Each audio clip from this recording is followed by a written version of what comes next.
The destruction of the Drevkar Grand Fleet changed everything. For 3 days after the Battle of the Shroud Nebula, there was silence across Drevkar space. No attacks, no broadcasts, nothing. The Coalition intelligence services worked frantically to understand what was happening behind enemy lines. Commander Daehyun didn't need intelligence reports to know. The Drevkar Empire was in shock.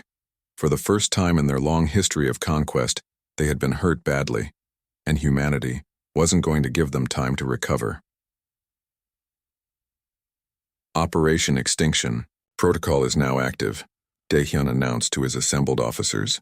Every human military asset is now committed to the complete destruction of the Drevkar Empire.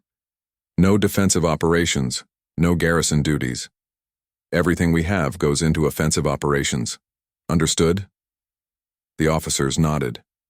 They had all read the full protocol. They knew what it meant. This wasn't a military campaign, it was extermination.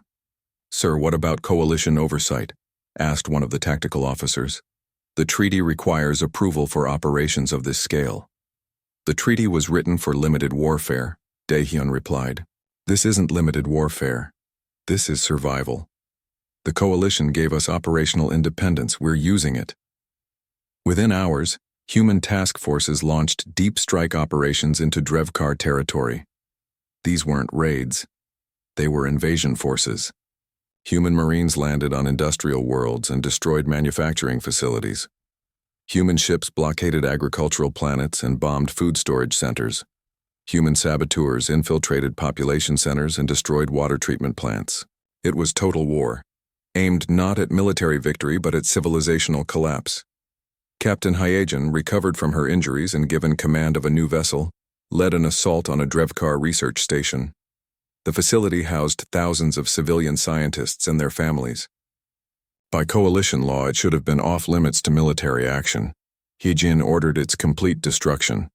"Captain, there are civilians in that facility," her executive officer said carefully. "Non-combatants.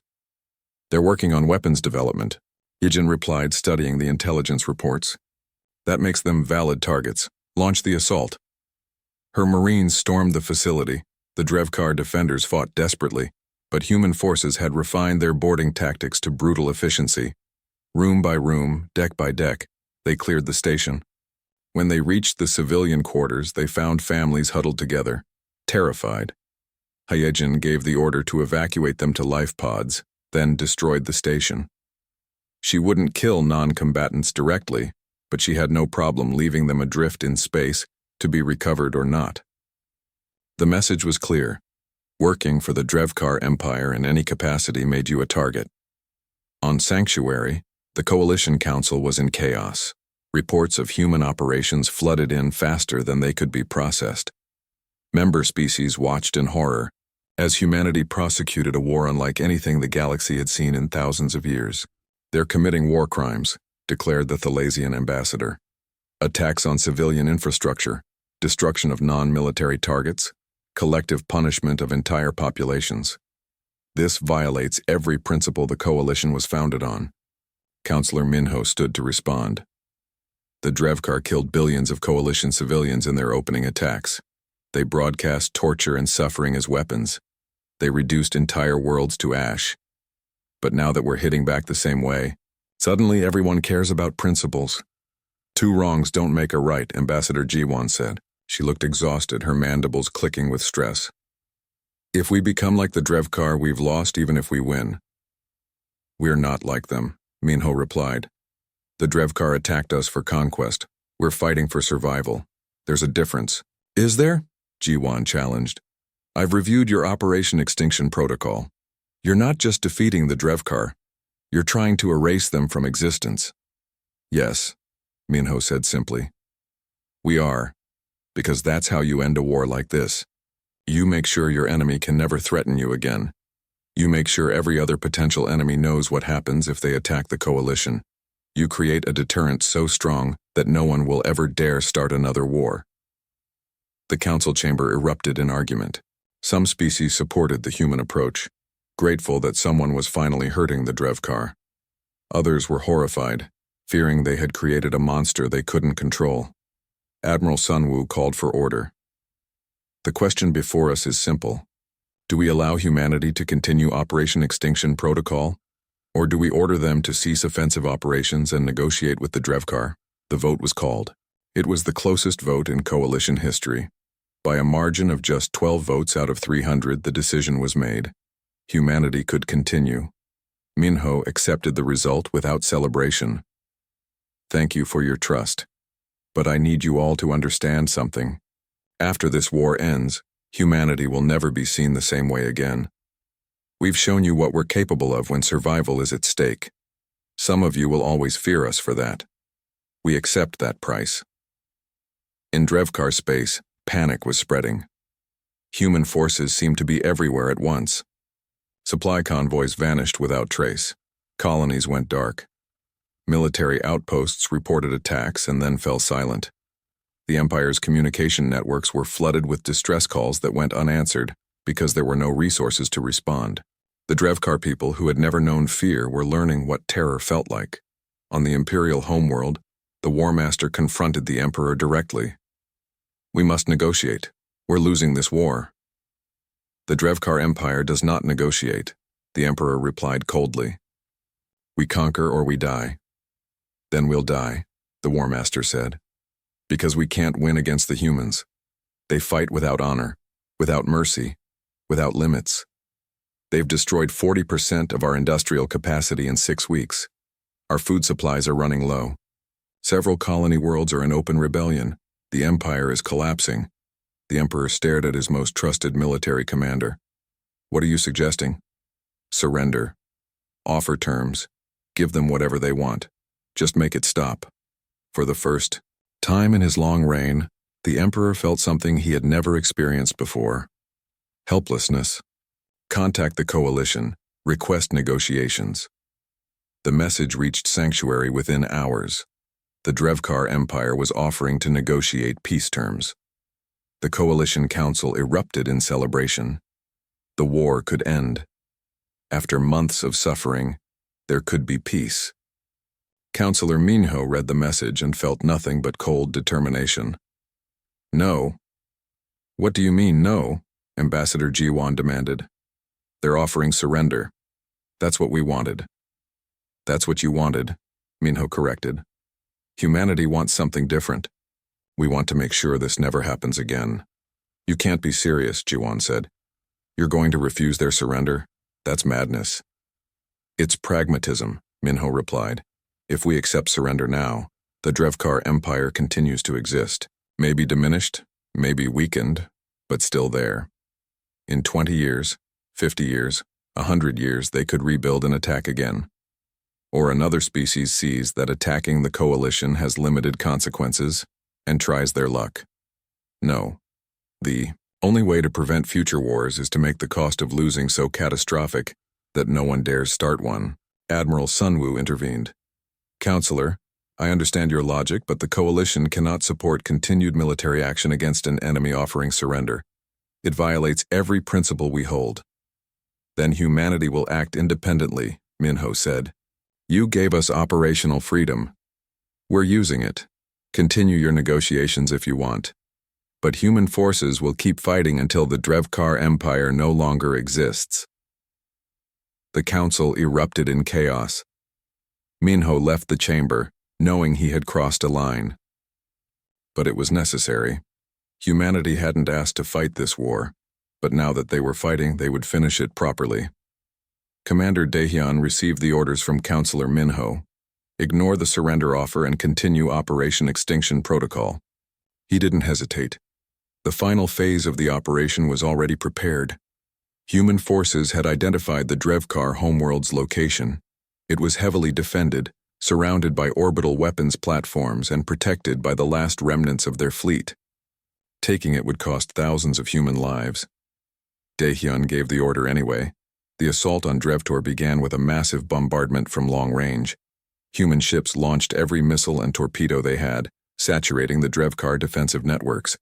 Orbital platforms exploded in brilliant flashes. The defending fleet tried to organize a response but was overwhelmed by the sheer volume of fire. Captain Hyejin led the assault force that broke through the orbital defenses. Her new ship, Final Judgment, drove straight through the debris field of destroyed platforms, taking hits but never slowing. Behind her, transport ships carrying human marines followed, ready to land and secure the planet. On the surface of Drevtor, the population watched in terror as human ships filled their sky. The Emperor broadcast a message, ordering his people to fight to the last. But the will to resist had been broken weeks ago. When human marines landed, they encountered scattered resistance, but most Drevkar simply fled or hid. Hyejin led her forces to the Imperial Palace. The building was massive, a monument to centuries of Drevkar supremacy. She ordered it surrounded, cutting off all escape routes. Lieutenant Daehyun was no longer a lieutenant. In the 3 weeks since the coalition granted humanity operational independence, he had been promoted to strategic commander and given authority over all human military operations in the war. It was a position that should have taken decades to reach, but the coalition was desperate, and Daehyun had proven himself capable. He stood in the command center aboard the newly designated human flagship Retribution, studying a holographic map of Drevkar-held territory. Around him, human officers worked with focused intensity. There were no aliens on this ship. The coalition had learned that human military doctrine was too different, too disturbing for other species to witness directly. "Commander, the strike teams report they're in position," reported his tactical officer. "All 15 targets are marked and ready." Daehyun nodded. "Execute Operation First Blood on my mark. Remember, no survivors. We want the Drevkar to find the aftermath and know what did it." The officer's expression didn't change. "Understood, sir." Marking now. Across Drevkar territory, 15 small human task forces simultaneously attacked isolated outposts and supply depots. These weren't military targets in the traditional sense. They were chosen for their psychological value. The Drevkar had thought these positions were safe, deep behind their own lines. The attacks were brutal and efficient. Human marines stormed each facility with overwhelming force. They didn't take prisoners. They didn't negotiate. When each assault was complete, they left behind carefully staged scenes designed to maximize terror, bodies arranged in specific patterns, messages written in Drevkar blood, recordings of the attacks to be broadcast across enemy channels. It was psychological warfare, human style. The Drevkar had used fear as a weapon against the coalition. Now humanity was teaching them what real terror looked like. Captain Hyejin commanded one of the strike teams, leading her marines personally onto a Drevkar communication station. The facility housed 200 enemy personnel. The battle lasted 17 minutes. When it was over, Hyejin stood in the central control room surrounded by the bodies of the station's command staff. "Plant the charges," she ordered. "Set them on a delayed timer. I want this station broadcasting our message for 6 hours before it explodes." Her marines moved efficiently, placing explosives throughout the facility. The message was simple, a looped video showing human forces destroying Drevkar positions, combined with historical footage from human wars. The implication was clear. Humanity had been practicing warfare for thousands of years. The Drevkar were just the latest enemy. Admiral Sunwoo watched the reports coming in from the human operations with a mixture of awe and horror. The humans weren't just fighting a war, they were waging a campaign of systematic terror. Every attack was calculated to inflict maximum psychological damage on the enemy.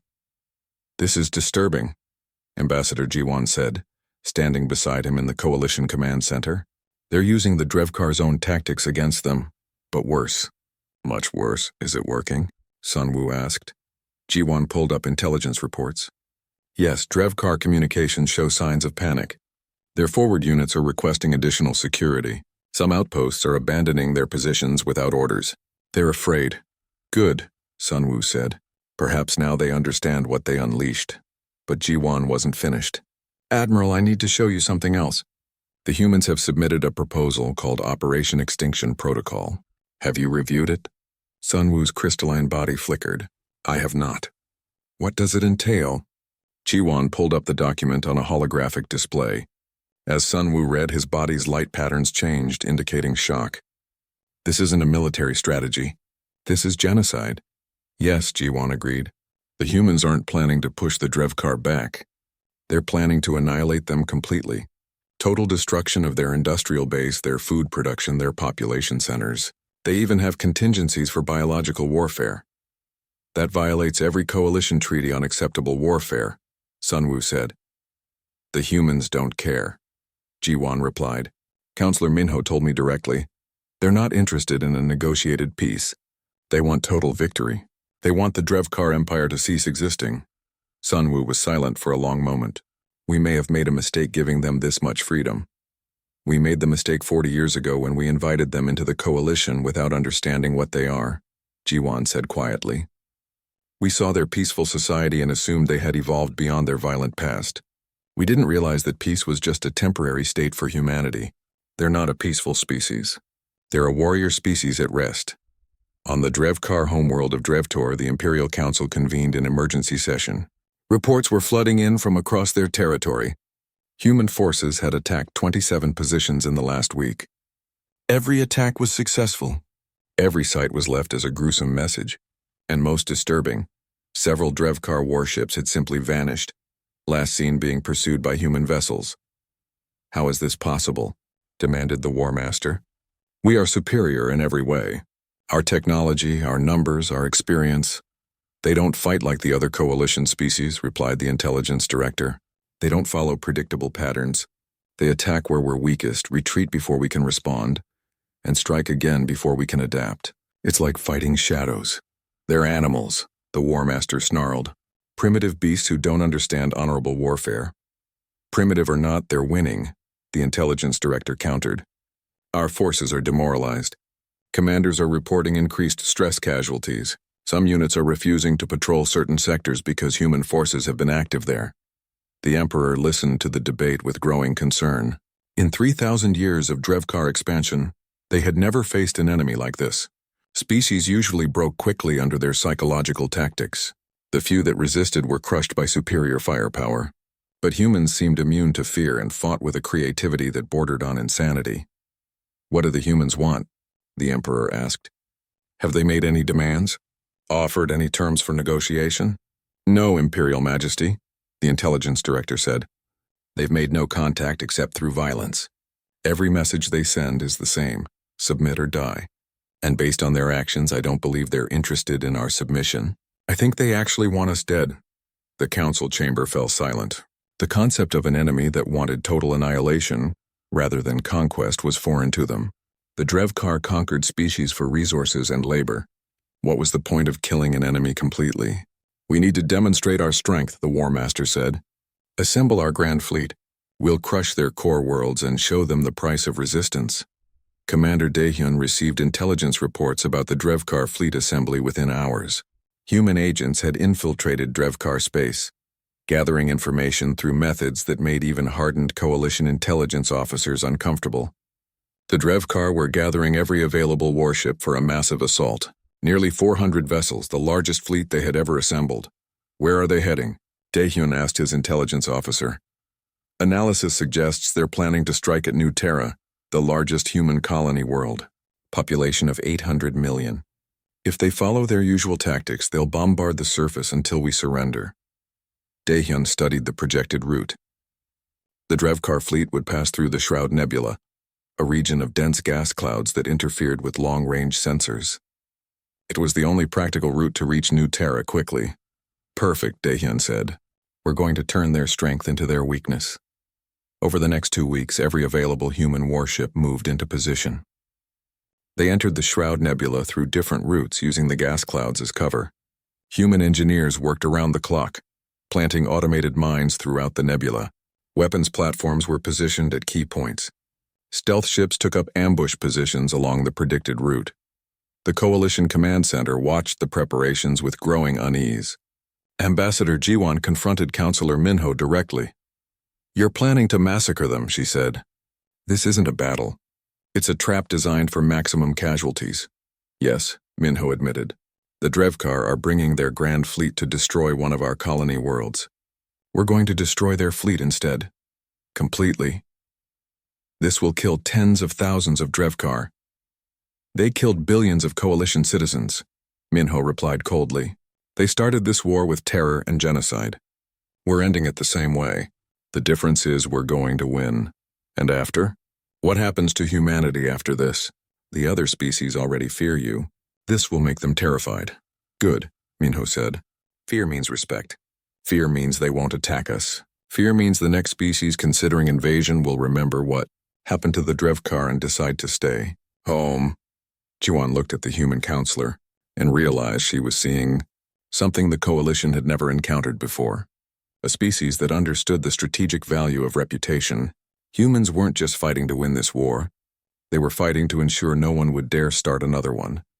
The Drevkar fleet entered the Shroud Nebula in tight formation, confident in their superiority. Their sensors were limited by the gas clouds, but they had traveled this route before. It was safe territory. The Drevkar advance continued like a slow-moving storm across Coalition space. After Corvin's Gate, there was a brief pause, then 5 more worlds fell in rapid succession. Each conquest was broadcast across every communication channel, the suffering of billions displayed for all to see. The message was clear. Resistance was futile, and submission was the only path to survival. Ambassador Jiwan sat in her private chambers, reviewing classified intelligence reports that made her mandibles tremble. 3 coalition member species had sent secret delegations to negotiate surrender terms with the Drevkar. 2 more were preparing their evacuation fleets, ready to abandon their homeworlds rather than fight. The alliance was crumbling from within, not from military defeat but from the collapse of will. She accessed another file, one she had been avoiding for days.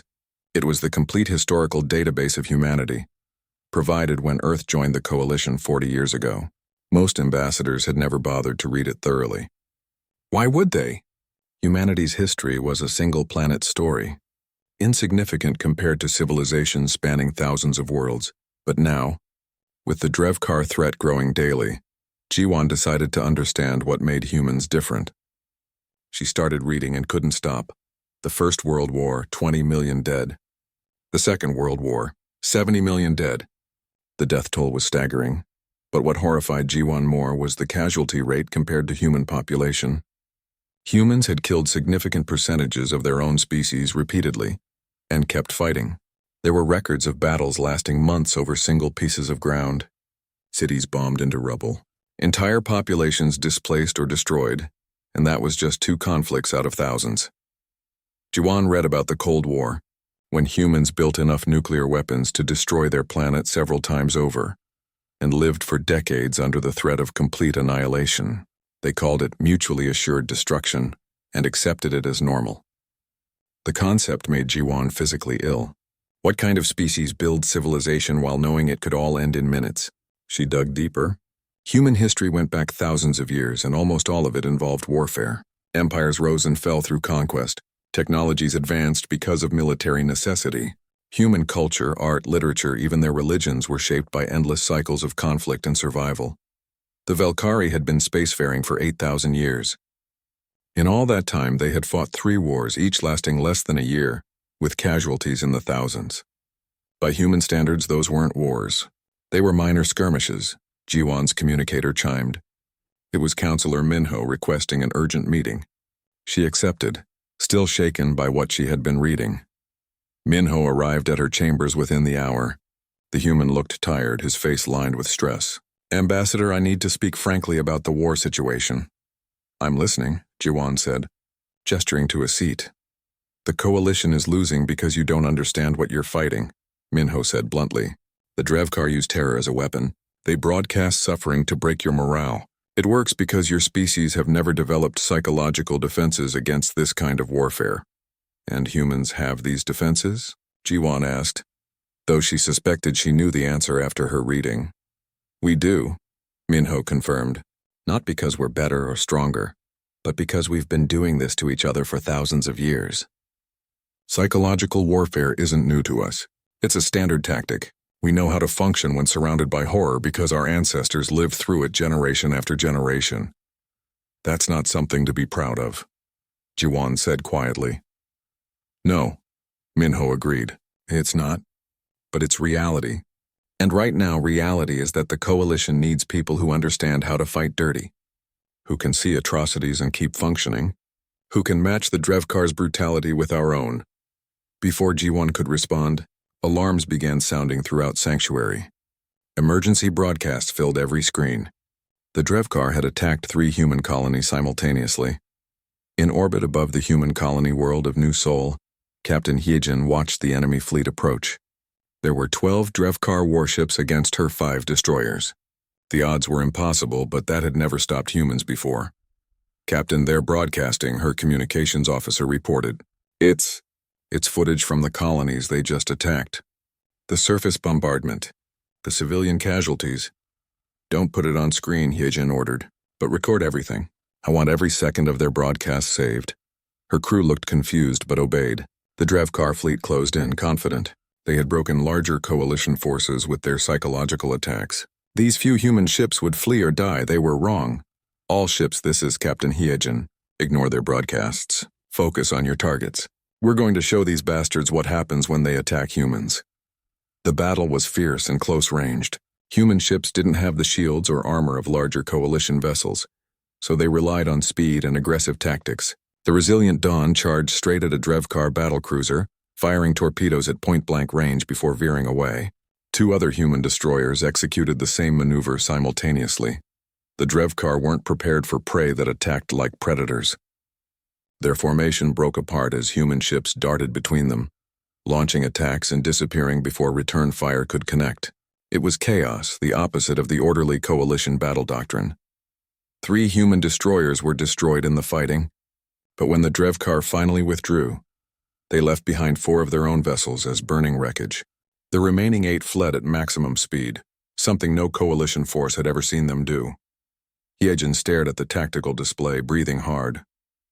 They had won barely, but they had won, and more importantly, they had sent a message.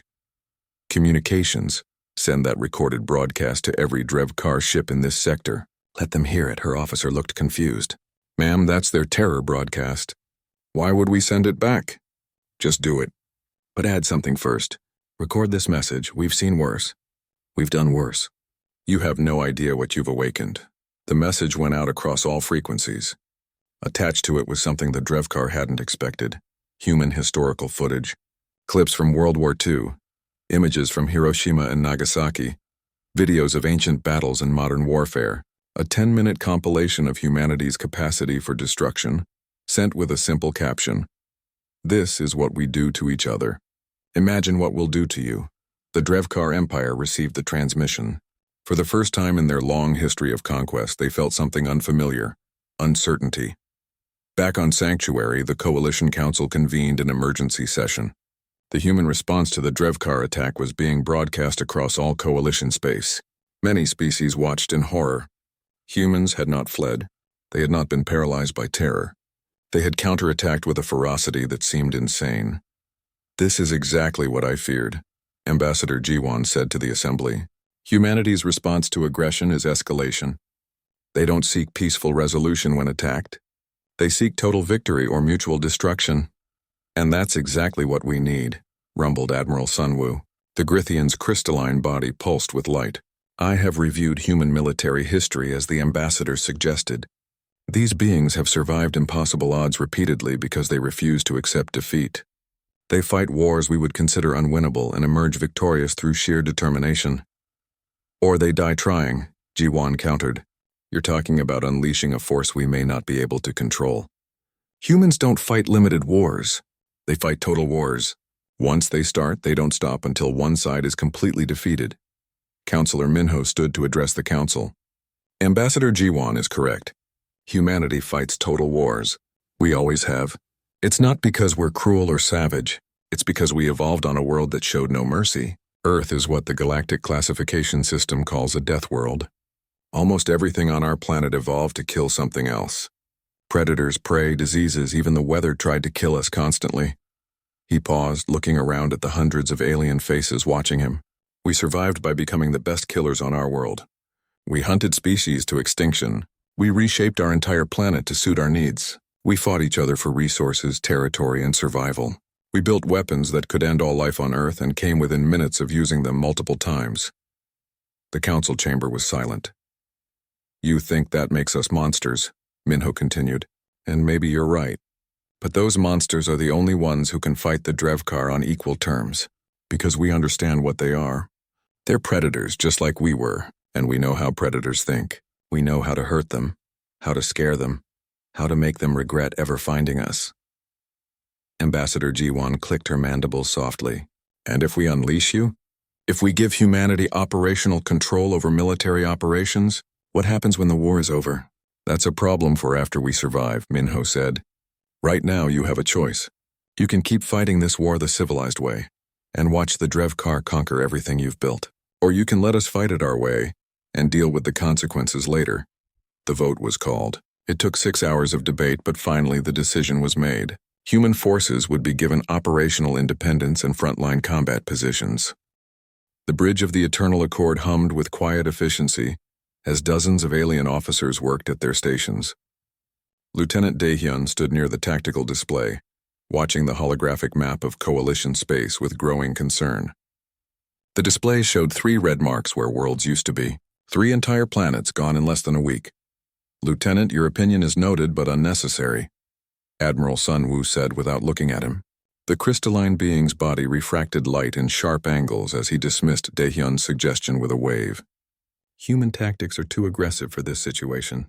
We will respond with standard defensive protocols.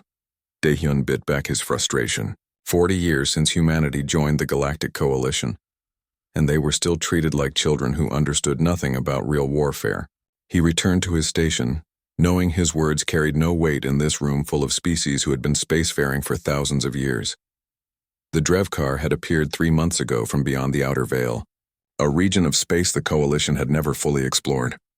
They came without warning, without demands, without mercy. Their first attack destroyed the industrial world of Corvin Prime.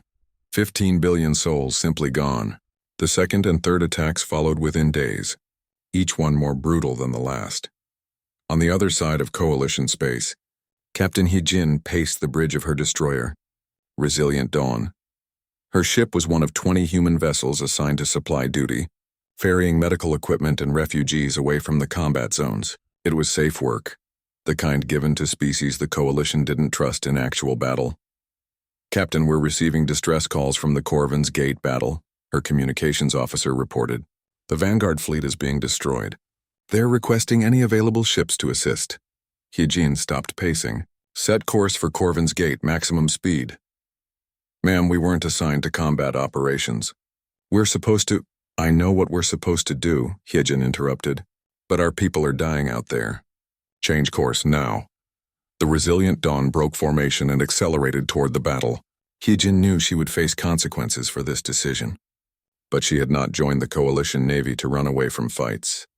In the Grand Council chambers on the capital world of Sanctuary, Counselor Minho listened to the emergency session with increasing alarm. Representatives from 300 species filled the massive amphitheater, their voices rising in panic as reports from the front continued to worsen. The Drevkar are unlike anything we've faced, Ambassador G1 was saying. The insectoid Velkari clicked her mandibles in distress. They broadcast the suffering of their victims across all frequencies. My people are terrified. Our fleet commanders are requesting permission to withdraw to defensive positions around our homeworld. Cowardice will not save us, rumbled a delegate from the Grithian worlds. We must stand together or fall separately.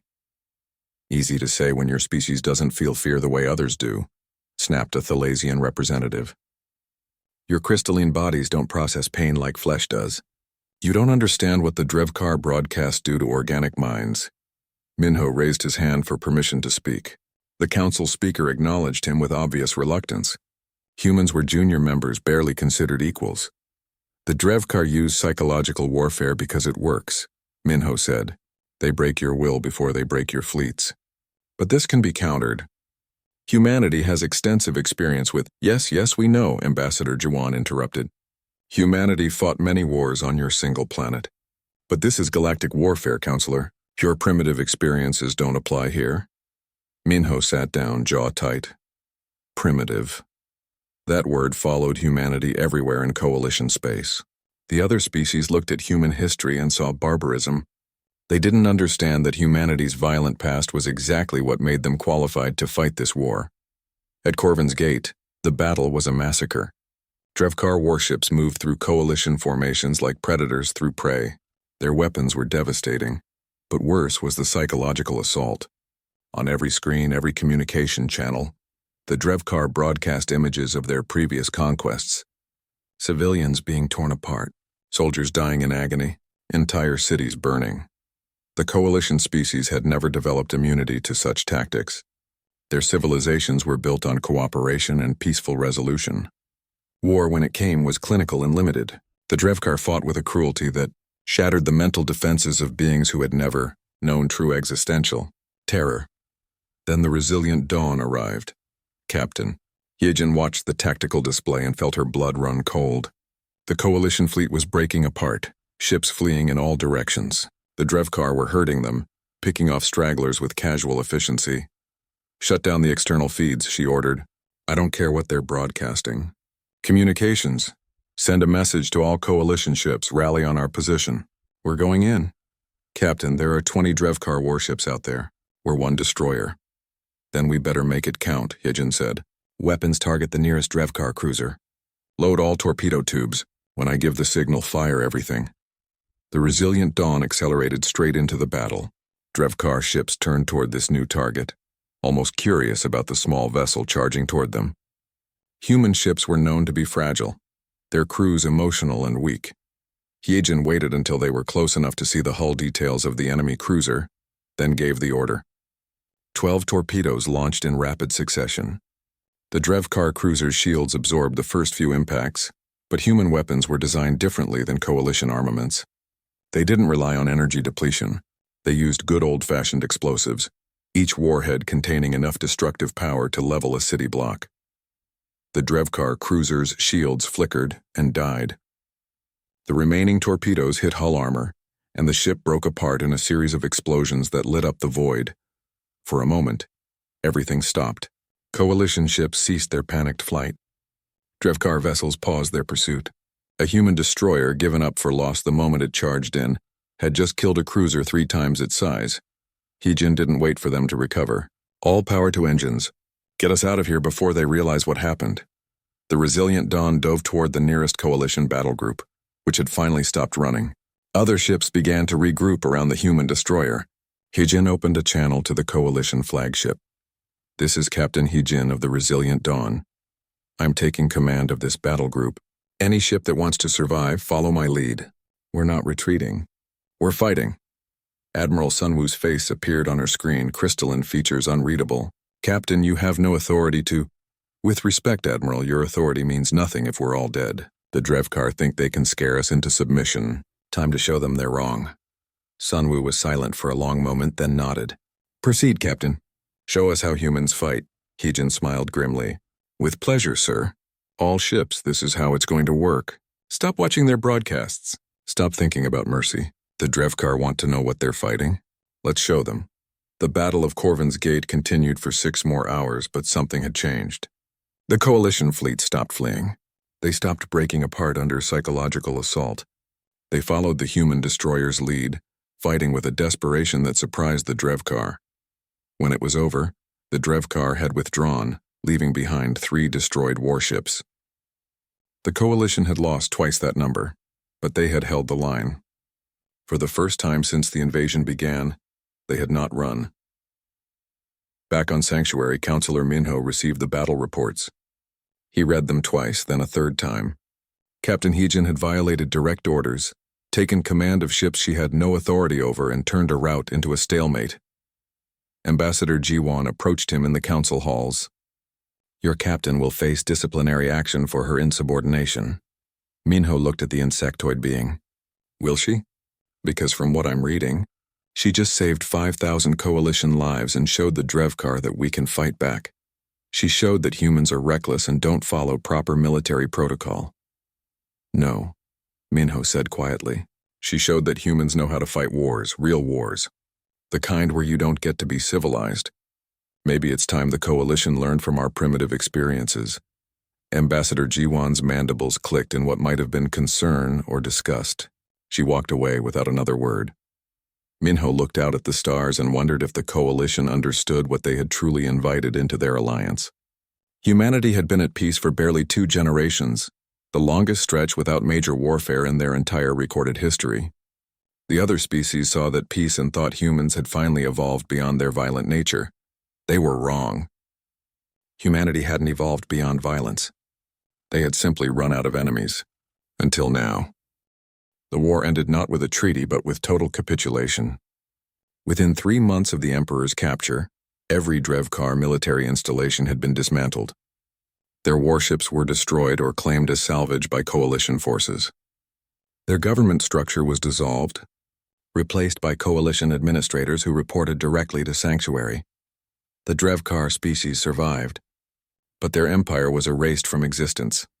Commander Daehyun stood in what used to be the Emperor's throne room, now converted into a human military headquarters. He reviewed the final casualty reports.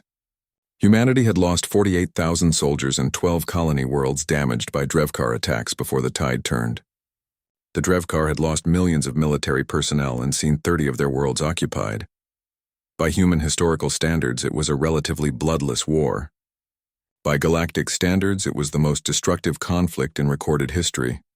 "Sir, the Coalition Council is demanding your presence on Sanctuary," reported his aide.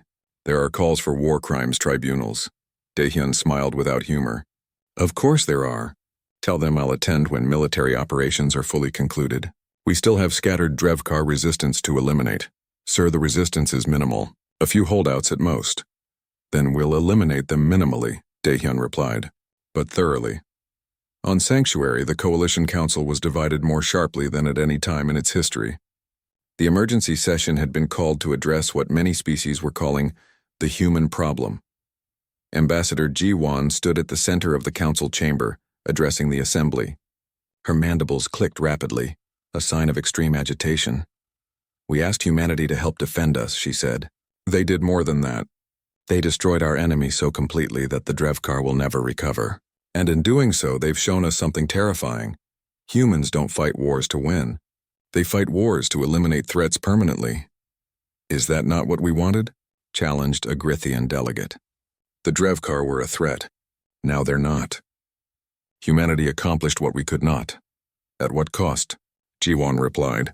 "I've reviewed the complete records of human operations during this war. They used tactics we consider war crimes as standard procedure. They targeted civilian infrastructure deliberately. They refused surrender offers because accepting surrender wasn't complete enough. They prosecuted this war with the goal of destroying an entire civilization. An entire civilization that killed billions of our people," another delegate pointed out. "Yes," Ji-won agreed, "and that makes this even more complicated. Humanity saved us, but they saved us by becoming the very monsters we feared. The question now is, what do we do about it?" The council chamber fell into heated debate. Some species wanted restrictions placed on human military capabilities immediately. Others argued that would be both ungrateful and impractical. A few quietly suggested that humanity should be expelled from the coalition entirely. Councillor Minho listened to it all without speaking. Finally, he requested permission to address the council. "You're right to be afraid of us," he said simply. "We're afraid of us too. Humanity has spent the last 200 years trying to evolve beyond our violent nature. We created global governments. We eliminated war between human nations. We thought we had become civilized. And then the Drevkar came and we realized something important. We hadn't become civilized. We had just run out of external enemies." He paused, looking around at the hundreds of alien faces watching him. "Our violence didn't go away. It was just sleeping. And when you needed it, when survival demanded it, we woke it up. We became what we used to be. Hunters, killers, survivors at any cost. And yes, it should terrify you. Because now you know what humanity is capable of when we decide something needs to die." "And what happens next time you decide something needs to die?" Ambassador Ji-won asked. "What if one of us has a dispute with humanity? What if we threaten your interests? Will you do to us what you did to the Drevkar?" Minho met her gaze. "That depends entirely on you. The Drevkar attacked us with genocide. We responded with genocide. But we've been part of this coalition for 40 years without conflict because no one attacked us. Humanity doesn't seek war. We're actually quite peaceful when left alone, but when someone brings war to us, we finish it absolutely." "That's not reassuring," Ji-won said. "It's not meant to be reassuring," Minho replied. "It's meant to be honest. You want to know what humanity is? We're the species that evolved by outliving everything that tried to kill us. We're not the strongest or the smartest or the fastest. We're the ones who refuse to go extinct, and will do anything, sacrifice anything, become anything necessary to survive. The council chamber was silent. Admiral Sunwoo spoke, his crystalline voice carrying across the room. The question before us is not what humanity is, but how we proceed from here. The war is over. We survived because of human intervention. Now we must decide the shape of our future alliance. After 6 hours of debate, a proposal was put forward. It was unprecedented in coalition history, but then again, so was everything about humanity's involvement in the war. The coalition would restructure its military command. Human forces would be separated into their own division, called the Strategic Response Force. They would not participate in regular coalition military operations. They would not be stationed alongside other species' fleets. Instead, they would serve as a last resort force, deployed only when conventional military action had failed. It was a compromise that satisfied no one completely but made everyone equally uncomfortable, which meant it was probably the best option available. Counselor Minho accepted the terms on behalf of humanity. We'll be your weapon of last resort, the force you call when everything else has failed. Just understand that when you call us, we'll do whatever it takes to win. Completely. Captain Hyejin received her new assignment with mixed feelings. She was promoted to admiral and given command of the Strategic Response Force's First Fleet. It was an honor, but it also meant she would be forever marked as the coalition's hired monster. She stood on the bridge of her new flagship, looking at the crew around her. They were all volunteers, all veterans of the Drevkar campaign. They knew what they were signing up for. They would be the coalition's nightmare, held in reserve until needed, feared even by their allies. Admiral, we're receiving a priority communication from Sanctuary, her communications officer reported. It's Ambassador G1, personal channel. Hyejin accepted the call. The Velkari ambassador's image appeared on her screen. Admiral, I wanted to speak with you directly before you take command of the Strategic Response Force, G1 said. I'm listening. Ambassador, I need to know something, G1 said. When you refused the Emperor's surrender, when you destroyed the Drevkar Empire completely, did you feel any hesitation? Any doubt? Hyejin considered the question carefully. Yes, I felt doubt. I felt guilt. I felt sick about what we were doing, but I did it anyway because it was necessary. How can you live with that? The same way my ancestors lived with it, Hyejin replied. By understanding that sometimes survival requires terrible choices. By accepting that being good doesn't mean being soft. By knowing that protecting the people you love sometimes means becoming a monster to others. Ji-won was quiet for a moment. The other species will always fear humanity now.